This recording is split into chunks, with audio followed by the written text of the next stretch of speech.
السلام علیکم، میرا نام ہے زین مختار اور آپ میرا یوٹیوب چینل اندر کی بات وذ زین مختار دیکھ رہے ہیں۔ میں امید کرتا ہوں آپ سب لوگ خیر و عافیت سے ہوں گے۔ اگر آپ میرے چینل کے اوپر نئے ہیں تو سبسکرائب کے بٹن کو ضرور پریس کیجئے گا تاکہ آپ تک میرے ولاگز اور ویڈیوز جو ہیں وہ بر وقت پہنچ سکیں۔ میں اپنے ولاگز کے اندر کوشش کرتا ہوں کہ پاکستان کا جو سیاسی منظرنامہ ہے، جو چیزیں روزانہ کی بنیاد پر ہو رہی ہیں وہ، اور اس کے علاوہ جو ہماری عدالتوں میں مختلف کیسز چل رہے ہیں وہ آپ کے سامنے لا کر رکھوں۔ اس کے علاوہ اگر کسی بھی قسم کی کوئی سجیشنز ہے تو وہ آپ ضرور کامنٹ باکس میں کامنٹ کر کے مجھے بتائیے۔ آئی وڈ لو کہ میں وہ ساری چیزیں بھی اپنے ولاگز میں شامل کروں۔ آج کے اس ولاگ کے اندر سب سے پہلے جس چیز کے اوپر میں بات کروں گا وہ یہ ہے کہ پاکستان تحریک انصاف نے اپنی تھوڑی سی پالیسی چینج کی ہے۔ خان صاحب کے بارے میں روزانہ کی بنیاد پر ایک بات آپ سب لوگوں کو یاد کرواتا ہوں کہ خان صاحب کی کسی بھی بات کو فل اینڈ فائنل اور سیریس نہیں لینا۔ خان صاحب کی باتوں کی شیلف لائف کے بارے میں بھی آپ جانتے ہیں کہ میں کیا کہتا ہوں۔ بات کچھ اس طریقے سے ہے کہ پہلے، آج سے 2 دن پہلے جس طریقے کے معاملات پاکستان تحریک انصاف اور مسلم لیگ کاف کے چل رہے تھے تو خان صاحب نے فرمایا کہ اگر جو ہے کسی قسم کی ڈیلے ہوگی اسمبلیوں کی تحلیل میں تو ہمارے جتنے بھی ایم پی ایز ہیں وہ 10 تاریخ کو جا کر استعفے دے دیں گے اور سبطین خان صاحب اس کو ایکسیپٹ کر لیں گے۔ اسی دن شام میں پھر ایک بیان آیا پرویز الہی صاحب کا، انہوں نے میڈیا کے کچھ لوگوں سے بات کی اور انہوں نے کہا کہ عمران خان صاحب جو ہیں جب میں ان کو بات سمجھاتا ہوں تو وہ سمجھ جاتے ہیں۔ اب اس میں سمجھنے والوں کے لیے بھی تھوڑی سی جو ہے وہ نشانیاں ہیں، وہ اس وجہ سے کیونکہ پرویز الہی صاحب جو ہیں وہ تو کہتے ہیں کہ ہم تو ہمیشہ جو ہے پاکستان کی اسٹیبلشمنٹ کے ساتھ مطلب قدم سے قدم ملا کر چلتے ہیں اور پاکستان کی بہتری کے لیے جو بھی ہوتا ہے ہم وہ قدم اٹھاتے ہیں، تو ان کو کوئی نہ کوئی گرین سگنل ڈیفینیٹلی ہوگا۔ پرویز الہی صاحب نے یہ بھی کہہ دیا کہ ہم جو ہے وہ عدالت کے فیصلے کا انتظار کریں گے۔ میں گورنر کے بھیجے گئے جو حکم نامہ ہے کہ میں ووٹ آف کانفیڈنس لوں، میں اس کو آئینی مانتا ہی نہیں ہوں۔ یہ بات انہوں نے جا کر سمجھائی خان صاحب کو۔ اب ساتھ ہی ساتھ سائملٹینیسلی ایک اور چیز یہ ہوئی کہ خان صاحب نے جب اپنے جو کیبنٹ ممبرز ہیں پنجاب پروونشل اسمبلی کے گورنمنٹ کے، تو ان کو جب بلایا، ان سے بات چیت کی، تو اندر کی جو بات سامنے آئی ہے، جو سورسز جس بات کو سامنے لے کر آ رہے ہیں وہ یہ ہے کہ زیادہ تر جو ممبرز ہیں انہوں نے کہا کہ ابھی فی الحال ہمیں گورنمنٹ کو نہیں چھوڑنا چاہیے۔ وہ اس وجہ سے نہیں چھوڑنا چاہیے، اس چیز کا بھی میں نے بارہا ذکر کیا ہے کہ اگر انٹرم گورنمنٹ کے سیٹ اپ بنانے تک پی ٹی آئی گورنمنٹ میں نہیں رہتی تو یہ اس کے لیے اپنا نقصان ہوگا، اور آئندہ آنے والے الیکشنز خاص طور پہ پنجاب،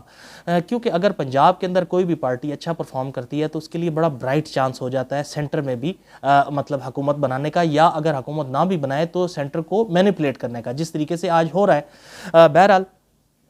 چودھری مونس الہی جو ہیں آن دا ادر ہینڈ وہ اپنے والد صاحب کی طرف سے گارنٹیاں دیتے ہیں، پاکستان مسلم لیگ کاف کی طرف سے گارنٹیاں دیتے ہیں، اور انہوں نے خان صاحب کو بھی کہا ہوا ہے کہ آپ اپنے لوگوں کو سمجھا کر رکھیں، ہم تو بالکل آپ کے جو ہے نا یہ اس امانت کو لے کر چل رہے ہیں، جب آپ کہیں گے آپ کی یہ امانت آپ کو واپس کر دی جائے گی۔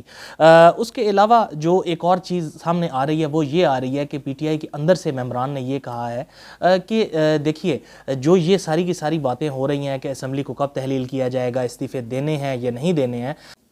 پرویز الہی صاحب نے پی ٹی آئی والوں کو سمجھایا یہ ہے کہ جو 11 جنوری کا دن ہے وہ فیصلے کا دن نہیں ہے، بلکہ وہ جو پٹیشن دائر کی گئی ہے اس کی ہیئرنگ سٹارٹ ہونی ہے، تو پہلے عدالت کے فیصلے کا انتظار کریں، یہ دیکھیں کہ عدالت کیا چاہتی ہے اور کیا کرتی ہے، اس کے بعد دیکھیں گے کہ ہم نے اسمبلیاں تحلیل کرنی ہے یا نہیں کرنی ہے، اور ہم اپنی بارگیننگ اس کے بعد سٹارٹ کریں گے۔ تو یہ بات جو ہے خان صاحب کو جس طریقے سے پرویز الہی صاحب نے سمجھائی ہے، دیکھیں جو پاکستان تحریک انصاف کے اپنے لوگ بیک ڈور چینلز کو جو ہے وہ کرنا چاہ رہے ہیں، استعمال کرنا چاہ رہے ہیں، وہ کوئی اتنے کامیاب نہیں ہو رہے۔ یہاں تک بھی سننے میں آ رہا ہے کہ کوئی میجر لیول سے اوپر ان سے بات کرنے کے لیے بھی تیار نہیں ہے۔ ہاں،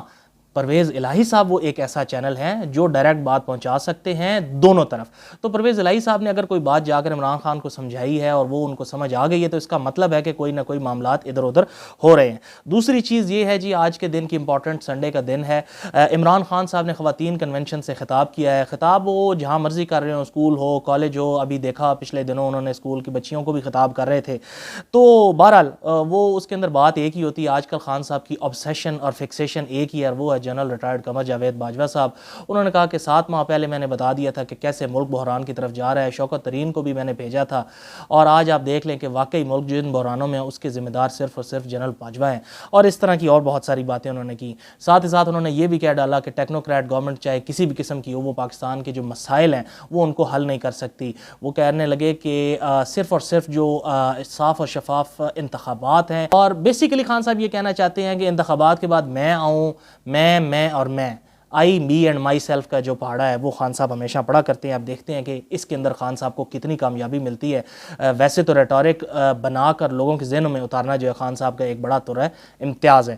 اس کے بعد جو نیکسٹ چیز ہے جی وہ ہے الیکٹیبلز کی بات. دو چیزیں ہیں اس کے اندر میں آپ کے سامنے رکھ دیتا ہوں. سب سے پہلی چیز تو خبر یہ آ رہی تھی کہ جو جہانگیر ترین گروپ ہے جس کے اسپوکس پرسن اون چودھری صاحب ہیں, انہوں نے ایک تو یہ بات کہی کہ کوئی بھی نئی پارٹی نہیں بنائی جا رہی ہے, لوگ متحرک ہیں. اس کا یہ مطلب نہیں ہے کہ نئی پارٹی بنائی جا رہی ہے. یاد رکھیے کہ 40 کے قریب ایسے لوگ ہیں, کچھ ایم پی ایز اور کچھ MNAs. 25 MPAs ایسے تھے جنہوں نے حمزہ شہباز کو ووٹ دیا تھا, بعد میں کورٹ کے ڈیسیژن سے وہ ڈسکوالیفائی ہوئے تھے. ان ایم پی ایز کے اندر علیم خان صاحب کا بھی نام شامل ہے. وہ بات میں آپ کو تھوڑا ٹھہر کے بتاتا ہوں. تو فی الحال جو جہانگیر ترین صاحب کا جو گروپ ہے اس کی جو ترجمانی کر رہے ہیں اون چودھری صاحب, انہوں نے کہا کہ کوئی بھی نیا گروپ نہیں بنایا جا رہا ہے. یہاں پر ایک بات بڑی قابل ذکر ہے کہ عمران خان صاحب نے الزام لگایا ہے کہ ساؤتھ کے اندر جو ہے جو الیکٹیبلز ہیں ان کو کس طریقے سے پاکستان پیپلز پارٹی پارلیمنٹیرین کی طرف جو ہے راغب کیا جا رہا ہے, اور اسی طرح بلوچستان کے اندر جو ہے لوگوں کو پی پی پی میں ڈالا جا رہا ہے. تو یہ ساری کی ساری چیزیں جب خان صاحب بتاتے ہیں تو مجھے ان کی سادگی کے اوپر جو ہے بڑا رشک آتا ہے کہ یہی الیکٹیبلز جب 2018 کے اندر ان کی پارٹی ان کی پارٹی کے اندر لائے جا رہے تھے تو اس وقت خان صاحب اس طرح کے جو خدشات ہیں ان کا اظہار نہیں کرتے تھے. بہرحال تو معاملہ کچھ اس طریقے سے ہے کہ چودھری سرور صاحب جو ہیں ان سے یوسف رضا گیلانی صاحب کی ملاقات ہوئی ہے. وہ بھی اپنے آپشنز کو دیکھ رہے ہیں کہ پاکستان پیپلز پارٹی میں جانا ہے یا جو ڈیسیڈنٹ گروپ ہے جو علیحدہ ہوا ہے پاکستان تحریک انصاف کا جو ناراض گروپ ہے ان کے ساتھ جانا ہے. علیم خان صاحب سے جب پوچھا گیا, آج ان کی اسٹیٹمنٹ بھی آ گئی, انہوں نے کہا جی کہ میں جو اپنے فلاحی کام ہے صرف ان کی طرف دھیان دے رہا ہوں, میں کسی بھی قسم کی سیاست کے اندر نہیں آنا چاہ رہا. ابھی فی الحال میرے اچھے تعلقات ہیں جہانگیر ترین کے ساتھ اور باقی تمام لوگوں کے ساتھ, لیکن فی الحال کوئی نئی پارٹی نہیں بنائی جا رہی ہے. اب یہ کہ ساری کی ساری چیزیں جب سامنے آ رہی ہیں تو اس کے اندر ایک اور بڑی چھوٹی سی چیز یہ ہے کہ پاکستان مسلم لیگ نون بھی بڑی متحرک ہے پنجاب کے اندر, جو ایسے اراکین جو ان سے ناراض تھے ان کو راضی کرنے میں. یہ ساری کی ساری باتیں 11 جنوری کو پتہ چلے گا کہ کورٹ کیا آرڈر کرتی ہے. کئی دفعہ اس طرح ہوتا ہے کہ کورٹ جو ہوتی ہے وہ شارٹ آرڈر دے دیتی ہے اور پھر معاملات جو ہیں دوسری طرف چلے جاتے ہیں, لیکن لگتا نہیں ہے کہ ایسا کچھ ہوگا. میں اپنے بلاگز کے اندر بار بار ایک بات کہہ رہا ہوں کہ پرویز الہی صاحب جس اطمینان کے ساتھ اور جس کانفیڈنس کے ساتھ چیزیں کر رہے ہیں اور وہ جس طرح اپنے بجٹ کو یوز کر رہے ہیں, مختلف چیزوں کو انوگریٹ کر رہے ہیں, اسکول کالجز بنا رہے ہیں, سڑکوں کے افتتاح کر رہے ہیں, ایسا لگتا نہیں ہے کہ وہ کہیں جا رہے ہیں. اور مجھے یہ لگتا ہے کہ اندر ہی اندر پی ڈی ایم کی حکومت بھی یہی چاہتی ہے کہ پرویز الہی صاحب یہاں پر رہیں, کیونکہ ان کو پتہ ہے کہ پرویز الہی صاحب نے اپنے الیکشنز کو مضبوط کرنے کے لیے اور اپنے آپ کی سیاست کو مضبوط کرنے کے لیے پی ٹی آئی سے کچھ نہ کچھ ایسا مانگنا ہے جس کے اوپر ان دونوں کی آپس میں لڑائی بھی ہو جانی ہے, جو کہ پی ڈی ایم کے فیور میں جائے گی. اس کے علاوہ جی آخر میں ایک شادی ہوئی ہے جی کل, اللہ تعالیٰ جس جوڑے کی شادی ہوئی ہے اس کو اچھی چیزیں نصیب فرمائے. شادی ہوئی ہے آئی ایس آئی کے جو چیف ہیں جنرل فیض حمید ان کی بیٹی کی, اور وہاں پر بڑے ہی امپورٹنٹ لوگ آج سے چند عرصہ پہلے کے جو ہیں وہ وہاں پر موجود تھے. جنرل فیض صاحب کے ساتھ موجود تھے جنرل قمر جاوید باجوہ صاحب, اور اس کے بعد ڈیم والی سرکار یعنی کہ ہمارے چیف جسٹس وہاں پر موجود تھے, اور بہت سارے لوگ موجود تھے. تو لوگوں نے ان تصاویر کو دیکھ کے کہا کہ یہ وہ لوگ ہیں جنہوں نے پچھلا تجربہ 2018 سے لے کے 22 تک والا کیا تھا. بہرحال یہ ساری کی ساری چیزیں تھی آج کے دن کی. میں بہت ساری خبروں کے ساتھ انشاءاللہ تعالیٰ کل آپ کے پاس دوبارہ حاضر ہوں گا. تب تک کے لیے مجھے اجازت دیجیے اور اپنا بہت بہت خیال رکھیے گا. فی امان اللہ.